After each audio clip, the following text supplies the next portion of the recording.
Boa noite, começa agora o Web Diva, 21 horas e 22 minutos, culpa do trânsito de São Paulo, tá muito trânsito hoje. Eu sou Renata Antonelli, tá no chat pra vocês, e o Web Diva é o nosso programa semanal sobre psicologia aqui da Alto TV. E hoje, né, o Neto já se adiantou, adoro o Neto, adoro meu assistente para todos os assuntos do Web Diva. A gente vai falar sobre violência doméstica.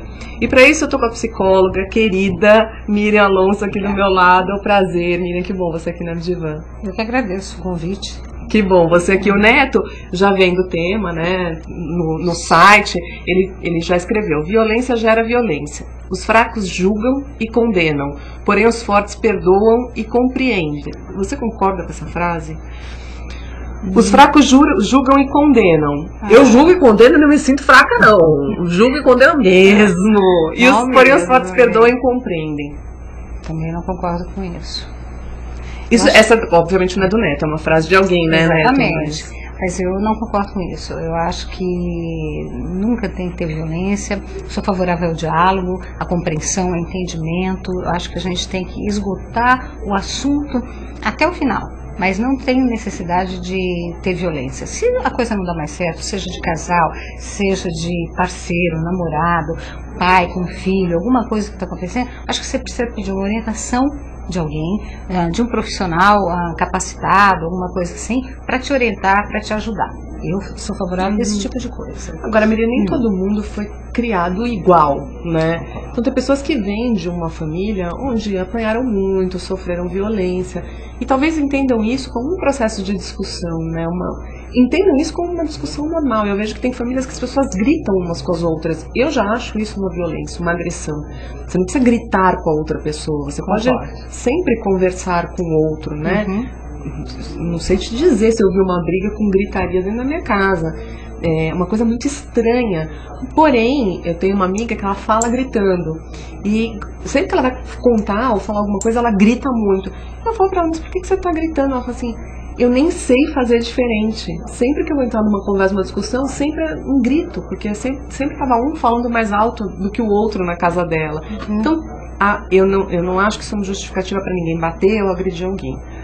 Mas eu acho que tem pessoas que não têm essa noção ética e moral de que você não pode agredir o outro. Ou isso é uma noção ética e moral, ou isso é da personalidade da pessoa. Olha, geralmente a violência sempre está relacionada com alcoolismo ou droga, ou a pessoa realmente tem um comportamento muito calmo, muito tranquilo, e quando bebe ou quando usa droga, ela tem um comportamento diferente. Geralmente também ocorre mais nas classes de poder socioeconômico inferior, não que não ocorram nas classes mais abastadas, ocorre também, só que as pessoas não dão parte.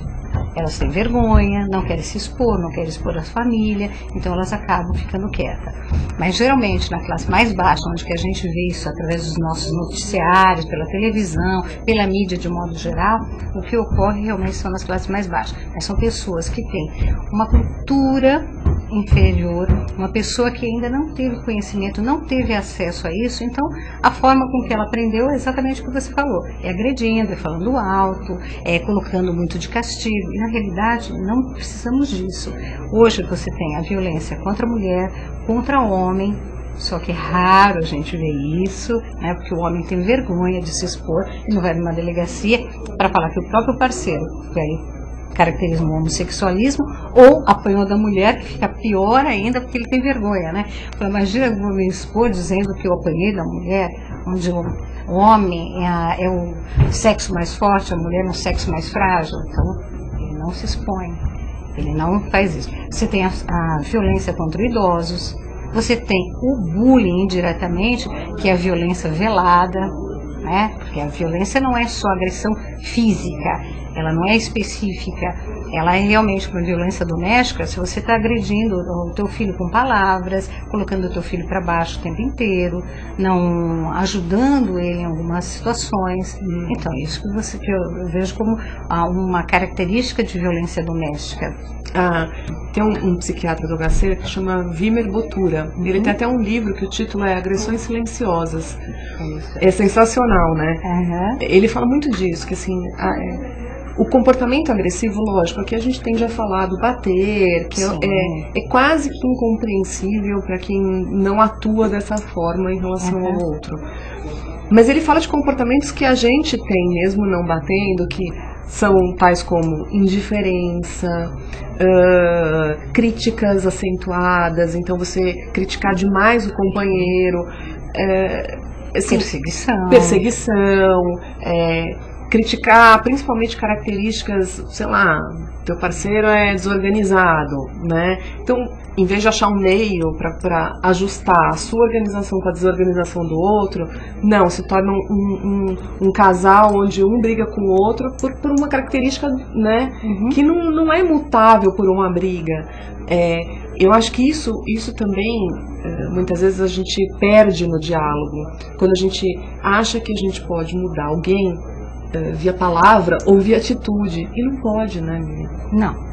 Eu acho assim, personalidade é uma coisa que a gente não muda, né? Só muda algumas coisas, o comportamento, se você quiser. Se a pessoa também estiver aberta a isso. Porque eu digo assim, você mudar uma pessoa simplesmente só por falar, não. A pessoa tem que passar por um processo de entendimento, tem mesmo um processo psicoterápico, e aí ela queira mudar. Ela está aberta à mudança. E aí você vai mudar. Mas agora você fala que a pessoa vai ser uma pessoa totalmente organizada, vai ser aquela pessoa mais certinha.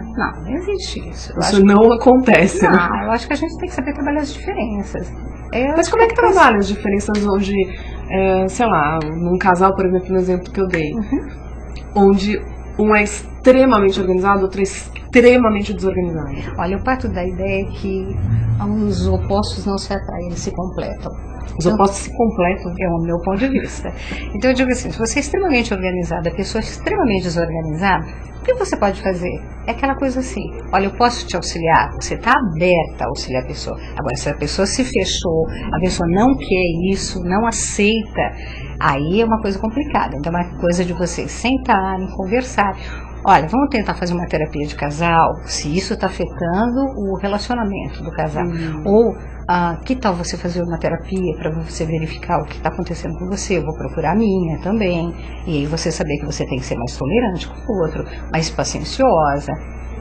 Mas eu acho que não dá para você namorar teu próprio espelho, né? Senão eu sempre brinco no meu consultório, que minha paciente, quando vem, ou o paciente fala para mim, eu gostaria de uma mulher assim, um homem assim, eu falo, faz o seguinte, vai, faz um retrato falado e namora. Não existe essa pessoa. Então, o mais gostoso é você... Mas eu discordo que diferenças tão pontuais, assim, ou tão grandes, né, e pontuais, podem dar certo. Porque, por exemplo, isso é um aspecto que incomoda demais o outro, né? Por isso que eu dei até esse exemplo da organização. Então, entendi o que você falou. Uma pessoa, sei lá, que tende... Eu sou super organizada. Então, por exemplo, eu tenho hora pra dormir, sabe essa coisa? Conto quanto eu vou dormir. Tende ao toque, né? Tende ao toque. Tá, tudo bem. Preciso dormir tantas horas, tal. Com uma pessoa completamente desligada dessa função, né? Ou que não tenha nenhum sintoma de toque, que dorme a hora que o corpo pedir, acorda a hora que o corpo pedir, e exatamente o oposto. Mas isso que eu concordo com o que você está falando, Renata, pelo seguinte, se isso incomoda a própria pessoa e a pessoa não sabe conviver com isso, eu sou contra a pessoa se anular em função de estar com alguém, tá? Aí não. Eu acho que aí a pessoa precisa procurar um meio termo. Olha, isso não dá, eu não consigo, então ela tem que procurar outro caminho. Agora, se você está vendo que é uma chatice tua, que você não consegue elaborar isso, você não entende, aí fica meio difícil, porque aí não é o outro, é você que tem uma autocrítica enorme. Né? Você não aceita uma pessoa que tem uma diferença de você. Então eu digo o seguinte, imagine que você namore hoje um médico que tem um plantão e tem pouquíssimas horas para dormir, e você precisa dormir muito, como você está falando. E aí como fica? Mas você gosta. Então assim, você vai abrindo concessões até no ponto que você sabe que é bom para você. Não estou achando que ninguém tem que se anular, mas se é compatível, então eu cedo um pouquinho aqui, eu cedo um pouquinho ali, eu acho que faz parte do relacionamento, senão ninguém consegue conviver. Claro, claro. Eu acho mais difícil. Tem que ceder, né? Senão não tem relação. Neto, a Ana fala, um beijo pra você, querida, fala, a Ana Maria fala que nada justifica apanhar, porque o Neto fala que já apanhou de mulher, não mesmo, não estamos nem justificando, eu perguntei só por que, né, ele apanhou, como, não que isso seja uma justificativa, se bem que a história é boa, não justifica apanhar, né, Tô, mas que você mereceu uma bronquinha, você mereceu. Ele fala que eu perguntei como, ele fala que já apanhou de mulher, eu perguntei como e por quê. Aí ele fala que, né, nunca encostou um dedo em uma mulher, mas já apanhou. Uma vez ele estava namorando e sem querer trocou o nome dela, da namorada, pelo da prima, que ele já tinha namorado. E aí ela chegou, ela deu um tapa na cara dele. Não deveria. Eu acho que é por aí. Ela ficou bem ofendida, né? Ficou bem ofendida. Daí eu levei um tapa, ele fala assim, o pior é que foi num barzinho, nossa, num barzinho. Ele fala assim, ela sentou do meu lado, ficava me beliscando. O pior é que eu dei risada. Daí eu levei um tapa na orelha, o famoso pé de ouvido. Um pé da lavadinha. A gente tá rindo, você tá contando, né? Deve ter sido bem triste levar um tapa na orelha, no meio de um barzinho de uma mulher, né? Ou de um homem, qualquer coisa que fosse, levar um tapa, né? E que fim que ele deu na relação? Acho que a relação deu um fim, né? Eu espero que sim, né? Acho que acabou, né? Eu espero que sim, né? E aí, acabou a relação, né? O que rolou depois? Tô curiosa, estamos curiosos. É lógico que aqui a gente tá falando de uma forma mais leve, uma brincadeira e tal. Mas, até quando a gente falou, quando o Renato comentou que a gente ia falar sobre violência, eu fiquei pensando, né? Esse tema até já veio no consultório, a questão né, é uma coisa que realmente acontece. E eu fiquei pensando que, já até contei para os internautas em algumas outras situações, na Delegacia das Mulheres, as mulheres elas passam por um questionário, porque tem uma pesquisa bem grande no Brasil para definição mesmo de por que as mulheres aceitam, por que continuam apanhando, porque, enfim, ainda o foco está na mulher, né, na mulher que apanha, que sofre agressão, vamos corrigir, né, que sofre agressão. E elas relatam sempre a mesma coisa, né? A delegada pergunta, por que você não denunciou antes? Elas falam, porque ele é violento, mas quando ele é bom, ele é tão bom. E isso é uma coisa muito interessante, porque isso acontece em outros níveis de agressões. Sim, acaba o padrão de normalidade. Então, o que é normal? Não apanhar, não bater, etc. Não. Ele bate, quando ele bate ele é muito ruim, mas quando ele tá normal, ele é muito bom. Não, ele não é muito bom, ele é bom comparado ao que ele é agressivo. Sim. Né? Quer dizer, o normal é você ser uma pessoa, né? É aquilo que eu falei há pouco, Renata. Se a pessoa bebe e ela se torna agressiva, essa pessoa não pode beber. Ela tem que fazer um tratamento e saber que ela tem um problema, né? Para isso. E aí, quando ela deixa de beber, vamos dizer que seria esse bom que você está falando. Então, talvez ela compare assim. Então, quando ele está sem nenhum tipo de bebida ou sem nenhum tipo de droga, ele é maravilhoso.